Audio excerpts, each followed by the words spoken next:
नमस्कार, न्यूज 31 उत्तराखंड में आप सभी का स्वागत है। मैं हूं आपके साथ प्रियंका भौर्याल। बुलेटिन की शुरुआत बागेश्वर की अहम खबरों के साथ करेंगे।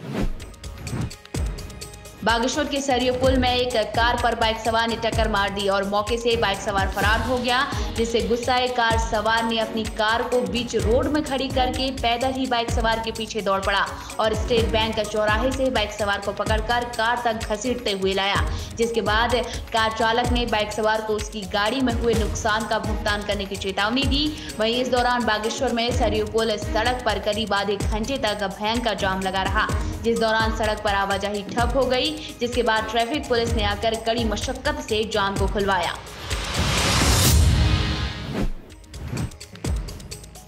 बागेश्वर के जिला अस्पताल में समय पर अल्ट्रासाउंड नहीं होने से मरीजों को कई समस्याओं का सामना करना पड़ रहा है। इस मामले को लेकर युवा कांग्रेस संगठन के जिला अध्यक्ष दर्शन कठायत ने अपर जिला अध्यक्ष को ज्ञापन सौंपकर दूर दराज से आ रहे मरीजों को जिला अस्पताल में अल्ट्रासाउंड की सुविधा नहीं मिल पाने से अब काफी परेशानी हो रही है। वहीं उन्होंने कहा कि जिला अस्पताल में एकमात्र रेडियोलॉजिस्ट को पीएमएस का चार्ज दिया गया है, जिससे अल्ट्रासाउंड में काफी परेशानियां हो रही हैं। वहीं अपर जिलाध्यक्ष राहुल गोयल ने आश्वासन देते हुए कहा, जल्द ही इस समस्या का निवारण किया जाएगा। आज यूथ कांग्रेस बागेश्वर द्वारा अपर जिलाधिकारी महोदय जी को एक ज्ञापन प्रेषित किया गया है। जो जिला अस्पताल हमारे बागेश्वर का जो मुख्य जो जिला अस्पताल है, उसमें अल्ट्रासाउंड करने में दूर दराज से जो हमारे लोग आ रहे हैं उनको काफ़ी दिक्कतों का सामना करना पड़ रहा है। जिला अस्पताल में मात्र एक दिन में 20 से 25 ही अल्ट्रासाउंड हो रहे हैं और जिससे मरीजों को काफ़ी दिक्कतों का सामना करना पड़ रहा है। और इसी संबंध में आज हमने अपर जिलाधिकारी महोदय जी को एक ज्ञापन प्रेषित किया है कि जिले में नए रेडियोलॉजिस्ट की नियुक्ति की जाए और जिससे कि उन परेशानियों से लोगों को छुटकारा मिल सके। इससे पहले भी आपके द्वारा इसमें कोई कार्रवाई करी गई थी? ना, ये अभी आज ही हमारी ये कार्रवाई है, क्योंकि कल ही हमारे संज्ञान में भी आया कि जिला अस्पताल में ये लोगों को बहुत परेशानी हो रही है। उसी के संबंध में आज हम यहाँ तो प्रशासन द्वारा क्या आश्वासन दिया गया? प्रशासन के द्वारा आश्वासन दिया गया कि सचिव जो उत्तराखंड सचिव है उन्हें ज्ञापन भेज दिया गया है और जल्द से जल्द इसमें कार्रवाई की जाएगी। बागेश्वर हिंदू जागरण मंच के प्रदेश उपाध्यक्ष हरीश सोनी व अन्य कार्यकर्ताओं ने बागनाथ मंदिर को खुलवाने की मांग को लेकर जिलाधिकारी को ज्ञापन सौंपा है। उनका कहना है कि पहले समिति द्वारा 18 जुलाई को मंदिर खोलने का निर्णय लिया गया, लेकिन समिति के सदस्यों के आपसी मतभेद के कारण सावन के पहले सोमवार को मंदिर नहीं खुल पाया, जिससे श्रद्धालुओं को मंदिर के बाहर से ही लौटना पड़ा था। मंच का कहना है कि प्रशासन के सहयोग से मंदिर श्रद्धालुओं के लिए खोला जा सकता है। मंदिर प्रबंध समिति ने यहाँ सोशल डिस्टेंसिंग के गोले भी बनवा दिए हैं और थर्मल स्कैनिंग के साथ सैनिटाइजेशन का प्रबंध होने के बावजूद मंदिर खोलने का निर्णय स्पष्ट नहीं हो पा रहा है। उन्होंने कहा कि बागनाथ मंदिर को यदि समिति व पुजारी नहीं खोल पा रहे हैं तो उन्हें ट्रस्ट को सौंप दिया जाए। हमारे द्वारा जो जिलाधिकारी के नाम से हिंदू जागरण मंच की तरफ से ज्ञापन दिया, बागेश्वर के जो हमारा बागनाथ मंदिर है, शिव जी का धाम है, जिसको लेकर ये नगरी बसी हुई है, वो मंदिर पूरे सावन के महीने में अभी पहले सोमवार को भी नहीं खुला, आज भी नहीं खुला। तो हमने काली चतुर्दशी के दिन भी बंद रहा। तो हमने डीएम से कहा कि ये पुरातत्व विभाग के अंडर आता है ये मंदिर। हमने जो ज्ञापन दिया है कि मंदिर को डीएम अधिग्रहण करके मंदिर को खुलवाए और मंदिर के लिए ट्रस्ट बनाया जाए, जिससे कि ये भविष्य में इस तरह का कोई विवाद उत्पन्न ना हो मंदिर खोलने के लिए, क्योंकि ये आपस में इनकी जो लड़ाई झगड़ा है कमेटी और बारीदारों का, उससे जनता को नुकसान हो रहा है। बारीदार जो जिद में अड़े हुए हैं कि हम नहीं खोलते, मंदिर तो सबका है ना। और फिर दूसरा मंदिर पुरातत्व विभाग के अंडर है, तो डीएम चाहे तो उसको अपने हैंड ओवर लेके मंदिर को खुलवा सकते हैं। हमने यही ज्ञापन दिया। तो क्या आश्वासन दिया गया आपको? तो जिलाधिकारी की तरफ से हमको आश्वासन मिला है कि मैं इस पर कार्रवाई करूँ।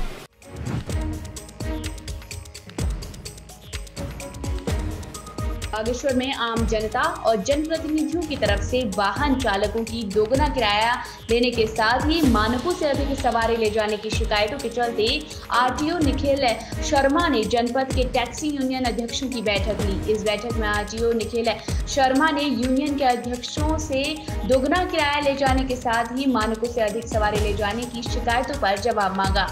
उन्होंने कहा कोविड-19 के चलते जनपद में वाहन सेवा संबंधित नियम बनाए गए हैं। इन नियमों का उल्लंघन करने पर संबंधित वाहन चालक पर विभाग कड़ी कार्रवाई कर रहा है। जितने भी टैक्सी स्टैंड हैं उनके यूनियन के जितने भी अध्यक्ष हैं, ताकुल्ला के, कपकोट मराठी के, गरुड़ के, कांडा के, उनके साथ हमने बैठक करी है। इस बैठक का एजेंडा था कि जैसे कि हमें पता है कि कोरोना वायरस जो पेंडेमिक चल रहा है, तो उसके बाद हमें सोशल डिस्टेंसिंग के नॉर्म्स अपनाने हैं। तो उस नॉर्म्स के आधार पे अभी जो टैक्सी चल रही हैं उनको 50% कैपेसिटीज पे ही चल सकती हैं, उसके ऊपर नहीं चल सकती। तो अगर 50% कैपेसिटी पे चल रही है तो किराया प्रोपोर्शनेटली उतना बढ़ाया जाना जायज़ है। लेकिन हमें जनप्रतिनिधियों के द्वारा और लोगों के माध्यम से दूरभाष के द्वारा हमें ये शिकायतें मिल रही थी कि ये लोग 50% से ऊपर बैठा रहे हैं गाड़ी में और किराया भी ज़्यादा दे रहे हैं। तो हमारी तरफ से तो रोज़ सघन एक चेकिंग अभियान चल ही रहा है, जिसमें कि हम चालान भी कर रहे हैं।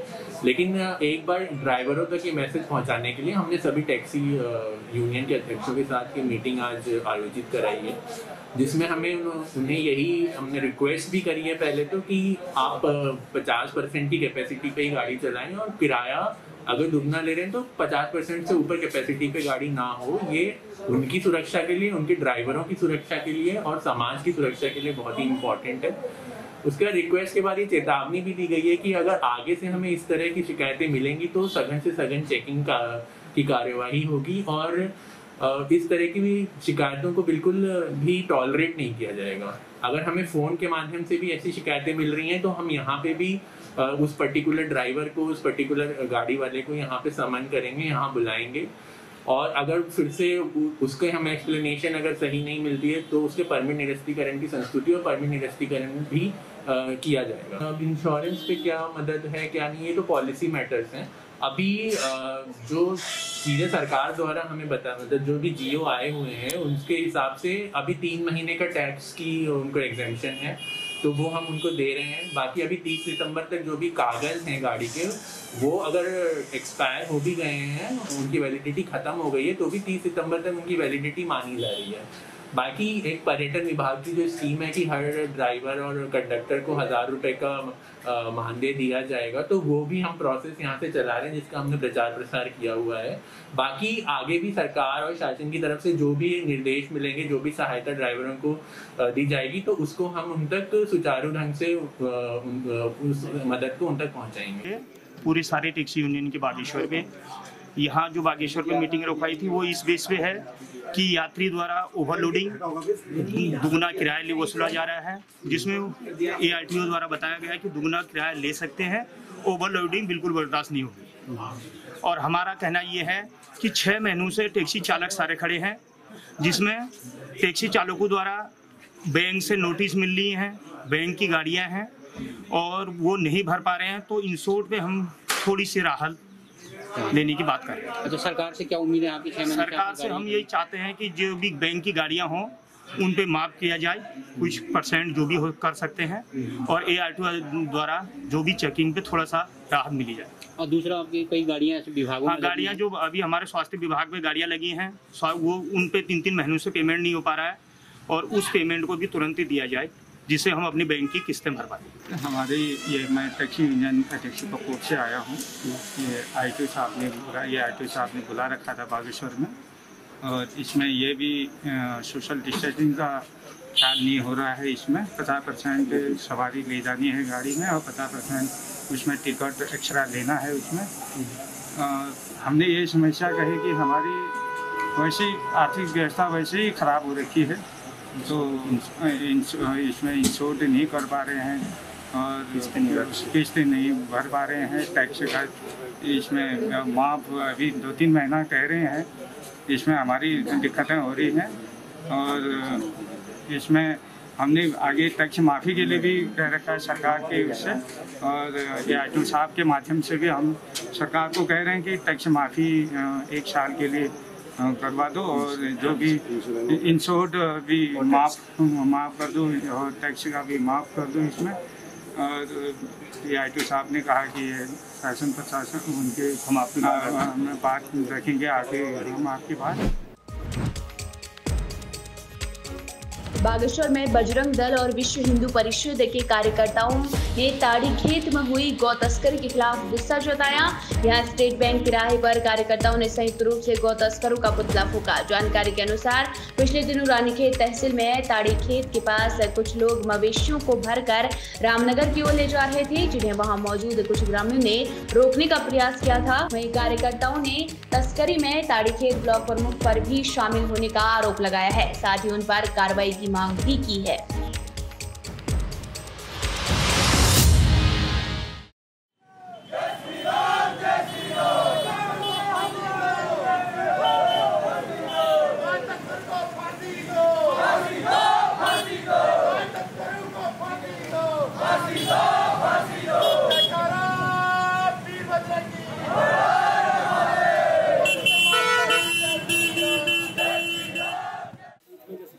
सोमवार को एक मामला आया था जिसमें गाँव वालों ने आरोप लगाया था कि 5 उन्होंने ट्रक पकड़ दी, जिसमें बोला था कि गौवंश की तस्करी हुई है।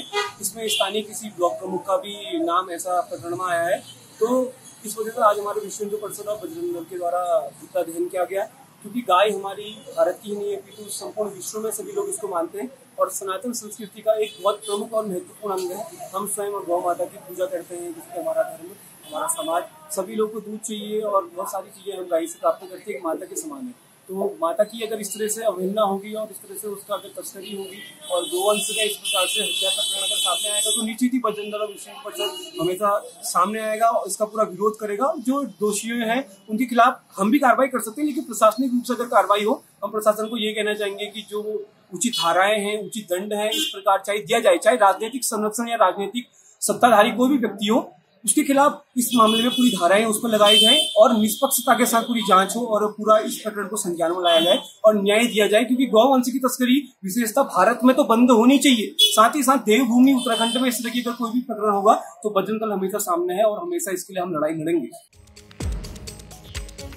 वहीं बाल विकास विभाग की बेटी बचाओ बेटी पढ़ाओ योजना के तहत बागेश्वर जनपद के गरुड़ में उप जिलाधिकारी द्वारा उत्कृष्ट कार्य करने वाली महिलाओं को सम्मानित किया गया।